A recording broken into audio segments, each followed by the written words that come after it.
Happy New Year mga abe. Ako po ang inyong lingkod, Kuya JDL. And this gonna be my first vlog for this 2025. And sana po ay makasama ko pa rin kayo. Ngunit hindi ko po nakakalimutan na magpasalamat sa inyo sa pagsuporta nyo sa aking channel nakalipas na 2024. Maraming akong natutunan at marami akong pinagdaanan, hindi lamang dito sa YouTube, kundi sa aking personal na buhay. Ngunit hindi ko na mababalik yung mga nakaraan na yun. Bagkus, gagamitin natin ang ating mga natutunan nung nakaraang taon para sa bagong pag-asa ngayong 2025. So mga abe, ano ba yung ating aabangan o ang inyong aabangan sa ating channel ngayong 2025? So marami tayong aabangan. Nandiyon pa rin yung paborito nyong Usapang Abe by Kuya JDL. Punto ni Abe, kapag paminsan-minsan meron tayong mga kakaibang opinyon o kakaibang mga perspektibo sa buhay at yung mga experience natin in terms of travel at iba't ibang saring mapag-uusapan pagdating sa popular na kultura, hindi lamang sa Pilipinas, pati na rin sa ibang lugar. By the way mga abe, nandito nga pala tayo sa Springwater, Ontario, kung saan sineselebrate natin ang New Year. At meron nga tayong tinatawag na White New Year ngayong mga panahon na ito, ngayong 2025. Kaya happy ako dahil first time nating naranasan ang White New Year. Kung walang White Christmas, may tinatawag na White New Year. Alam nyo mga abe, ngayong 2025, siguro gusto kong i-share sa inyo ang nais kong pagtuunan ko ng pansin. Bukod sa mga mahalagang bagay sa buhay, kagaya ng pamilya, career, and aking YouTube channel, yung aking sariling pananaw o attitude sa buhay. Kasi yun yung importante, yung aking attitude.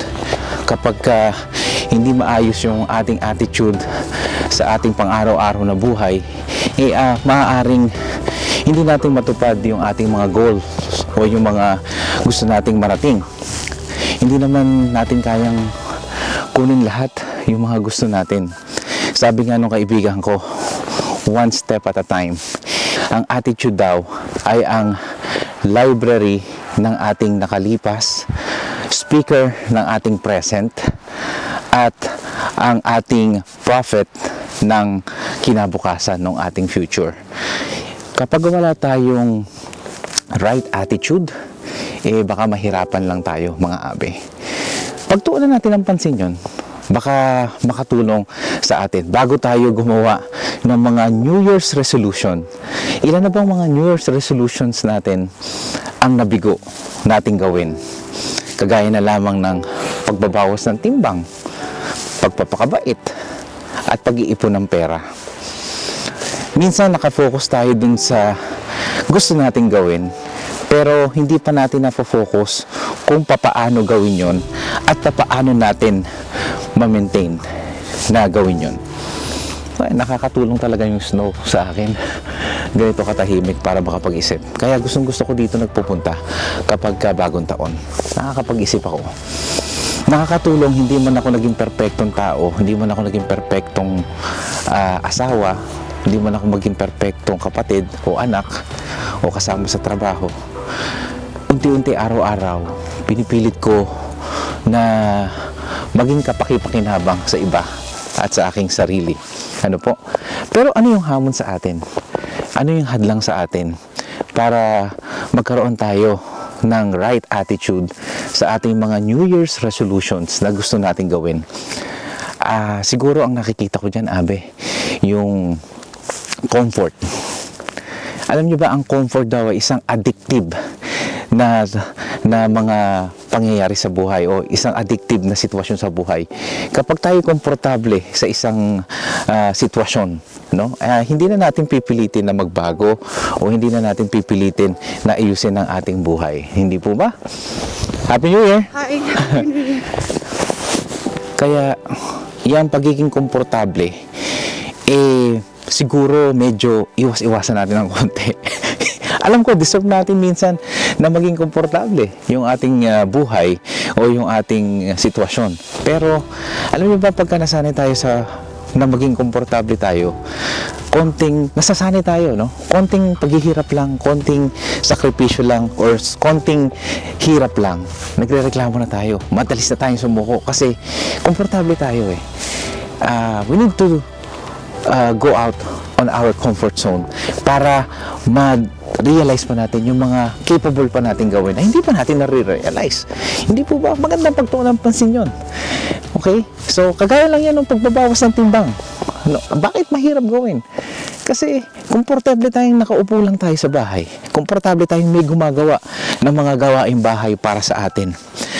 At komportable tayo sa hindi pagkilos. Hindi po ba? Mas masarap manood ng TV, lalo na sa panahon ng malamig. Mas masarap na kumain pagka malamig. Pero yung ating main objective na ating sinulat, nakakalimutan na natin kasi nagiging komportable na tayo sa ating sitwasyon. Kaya yan ang isang addictive bukod sa asukal. Hindi po ba? Magandang pagtuunan po ng pansin yan, mga abe. At ano yung hadlang? Bukod sa pagiging komportable, ano yung challenge pala sa atin, no? Yung pagkakaroon ng disiplina. Sabi pa sa araw-araw na naririnig ko sa pinakikinggan kong sermon, ang disiplina ay hindi about punishment.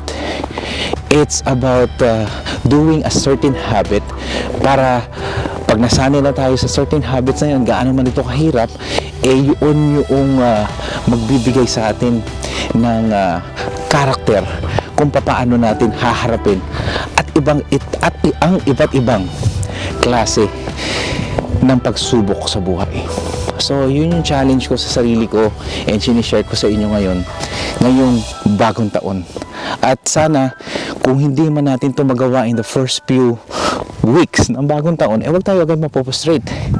Kasi ang pagbabago ay hindi naman one click o overnight. Ang pagbabago ay unti-unti, may proseso.